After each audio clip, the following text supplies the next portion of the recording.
Bismillahirrahmanirrahim. Assalamualaikum warahmatullahi wabarakatuh.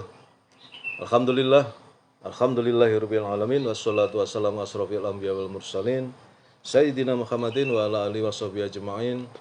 Rabbi shrahli sadri wa yassirli amri wahlul 'uqdatam min lisani yafqahu qawli. Halo teman-teman sekalian, apa kabar?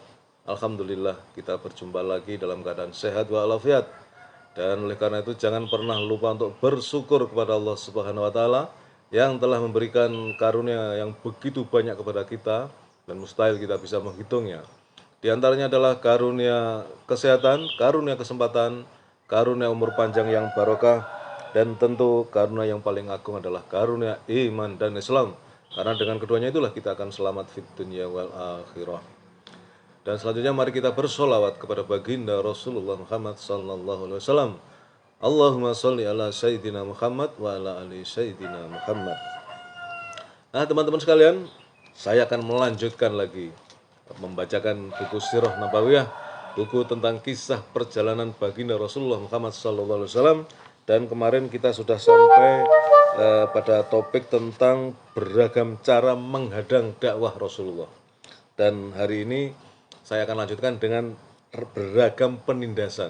Ya, kalau kemarin adalah menghadang dakwah, dan sekarang bahkan penindasan. Orang-orang musyrik menjalankan cara-cara di atas sedikit demi sedikit untuk mencegah perkembangan dakwah setelah kemunculannya pada tahun keempat kenabian.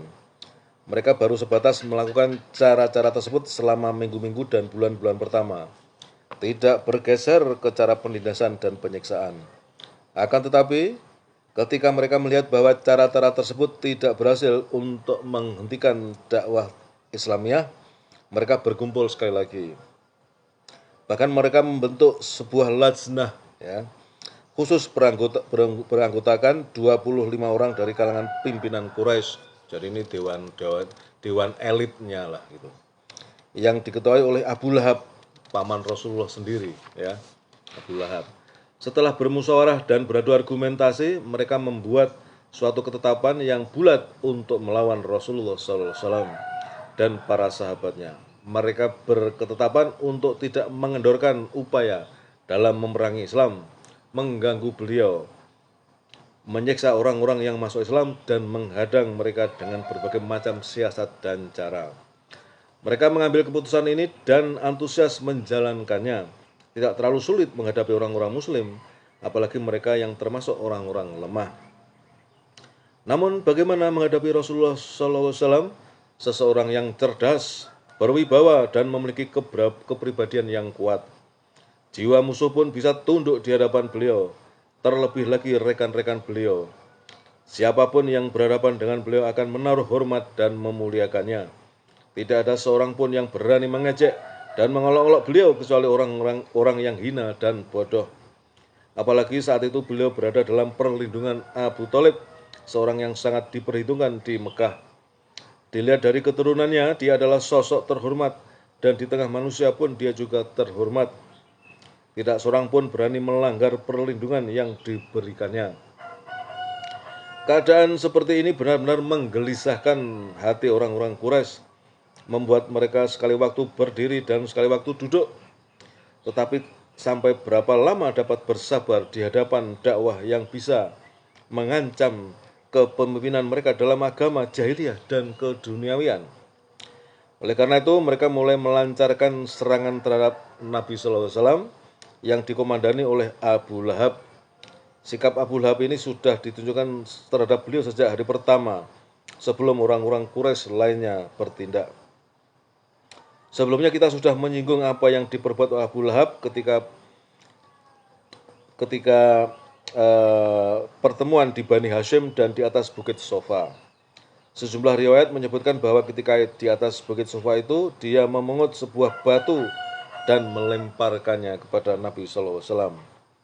Abu Lahab menikahkan putranya Utbah dan Utaibah dengan putri-putri Rasul SAW, yaitu Ruqayyah dan Ummu Kulsum, sebelum beliau diangkat menjadi nabi.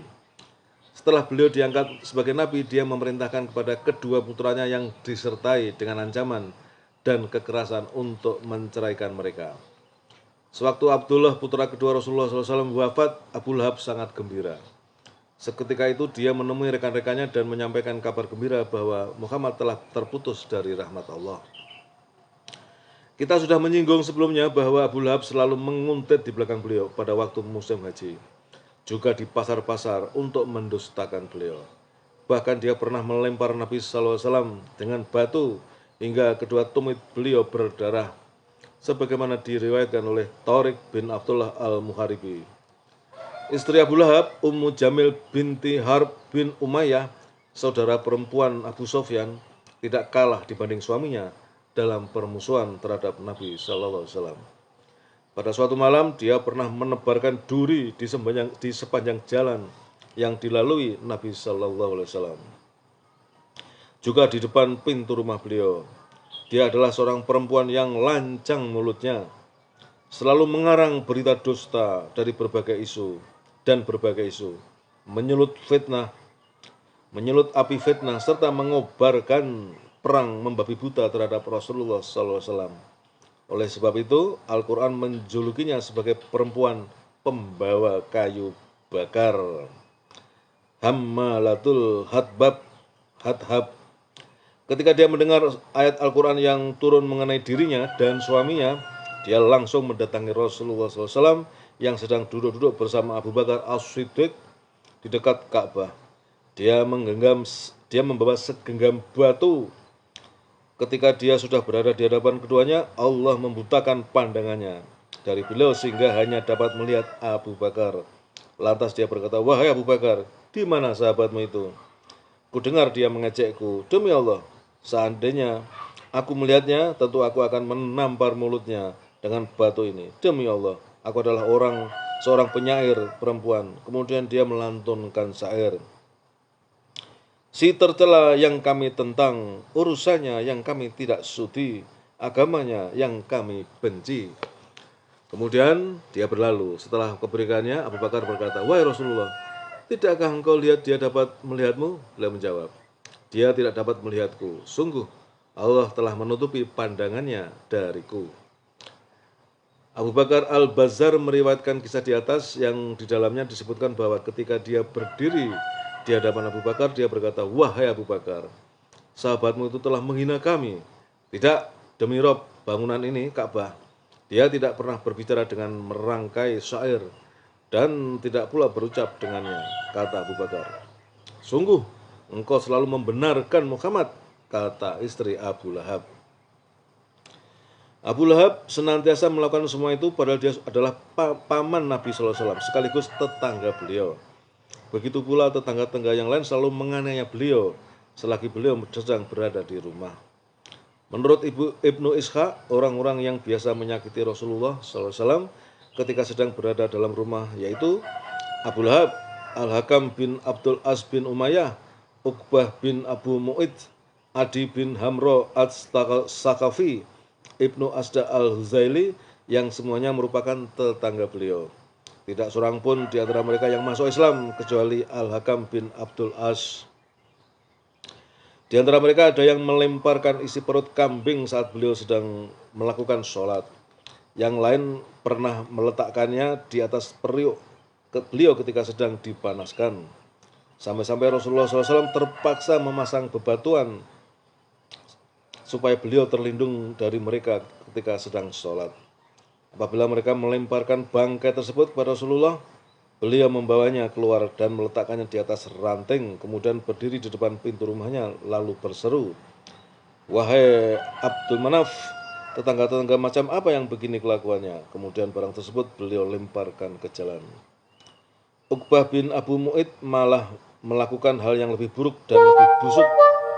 Imam Al-Bukhari meriwayatkan dari Abdullah bin Ibnu Mas'ud bahwa Rasulullah SAW waktu itu sedang sholat di sisi Baitullah, sementara Abu Lahab dan teman-temannya sedang duduk-duduk.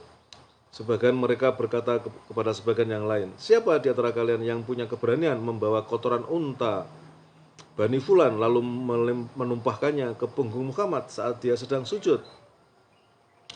Maka bangkitlah manusia yang paling celaka di antara mereka, yaitu Uqbah bin Abu Mu'id. Dia membawa kotoran tersebut sambil memperhatikan gerak-gerik Nabi SAW.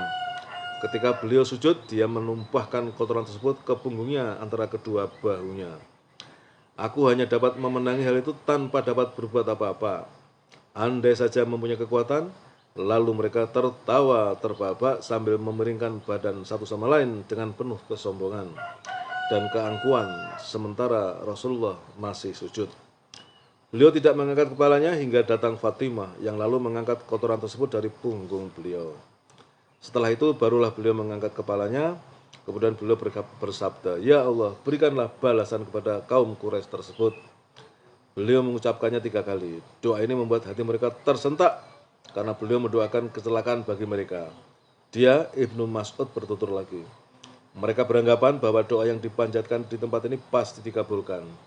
Kemudian beliau menyebutkan nama mereka satu persatu. Ya Allah, binasakanlah Abu Jahal, Utbah bin Rabi'ah, Saibah bin Rabi'ah, Al-Walid bin Unbah, Umayyah bin Khalaf, Uqbah bin Abi Mu'id.